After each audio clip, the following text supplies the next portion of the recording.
Bonjour, aujourd'hui je vais vous donner l'horoscope pour le mois de juillet pour le Sagittaire. À partir du 9 juillet, Mercure rentre dans le signe du Cancer. Les transits de Mercure, qui a un rapport avec tout ce qui concerne l'intellect, la communication, l'information, la manière de réfléchir, d'exprimer ses idées, ont une répercussion au quotidien.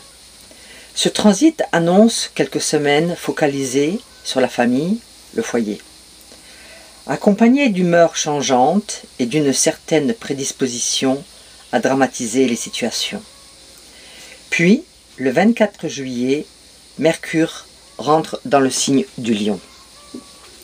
Avec ce transit, nous aurons tous un meilleur sens pratique, la possibilité de concrétiser nos initiatives, de la vivacité et du dynamisme, mais cela indique aussi une plus grande nervosité, des tensions, des échanges verbaux inadaptés que l'on peut regretter ensuite. Mercure en Lion sera propice à tous les domaines créatifs.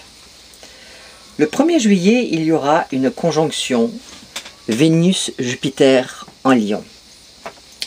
Ce transit bénéfique de l'astre de la grande fortune, Jupiter, sur celui de la petite fortune, Vénus, constitue l'influence la plus bénéfique au point de vue de la chance, du bonheur, du bien-être matériel. Les aspirations les plus chères voient leur réalisation. Cette période nous rend joyeux, gais, optimistes, affectueux, amoureux, généreux et à profiter au maximum des plaisirs de l'existence. Mais le 26 juillet jusqu'au 6 septembre 2015, Vénus rétrograde. On dit qu'elle est moins forte, moins efficace, elle sera surtout en stand-by. C'est le moment de revenir sur ses pas, de revoir son passé, de se recentrer, de se réorienter. Il faut également agir, il faut préparer pour récolter les fruits dès le 7 septembre. Pour optimiser la rétrogradation de Vénus, c'est le moment de trouver une solution intérieure à des problèmes extérieurs. Les ex-petits amis, ex-maris, ex-femmes risquent de prendre contact. Ce n'est pas une période favorable pour les transactions financières, mais c'est une période favorable pour trouver une nouvelle inspiration pour les artistes. Le soleil fera ce mois-ci une halte dans votre maison solaire 8. C'est le secteur de vos finances lié au patrimoine, aux héritages. Les influx planétaires de ce mois vont vous pousser à une introspection de fond pour tout ce qui touche à votre vie au quotidien.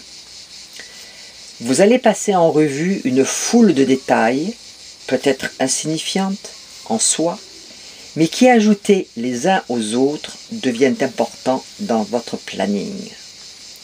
Tout va bouger, surtout en début du mois, mais évitez toutes les formes de précipitation. Vous aurez des possibilités d'évoluer professionnellement, mais évitez la précipitation, ce sera préférable. Avec 4 planètes en charge de vos affaires d'argent, ce mois-ci, les questions matérielles passeront en priorité. Vous chercherez à mieux répartir vos charges ou bien à réorganiser vos avoirs.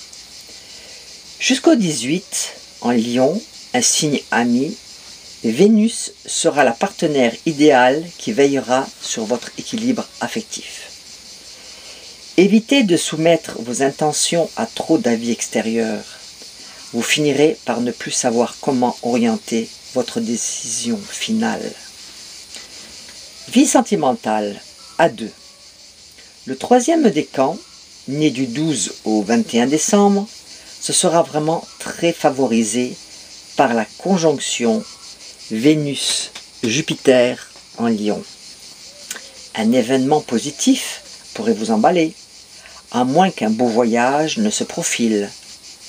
Les moins bien servis seront les natifs du tout début du signe, nés du 22 au 26 novembre, qui auront du mal à comprendre les sentiments de leur chéri. Pour les célibataires, de belles rencontres, un voyage mémorable, un événement mondain, plusieurs choses peuvent être au programme, grâce à une heureuse conjoncture adressée au troisième décan. Les natifs du premier décan auront du mal avec quelqu'un qui n'aura pas du tout les mêmes sentiments qu'eux. Il sera difficile de se comprendre. Je vous souhaite à tous un bon mois de juillet et vous donne rendez-vous pour le mois d'août. Au revoir, à bientôt.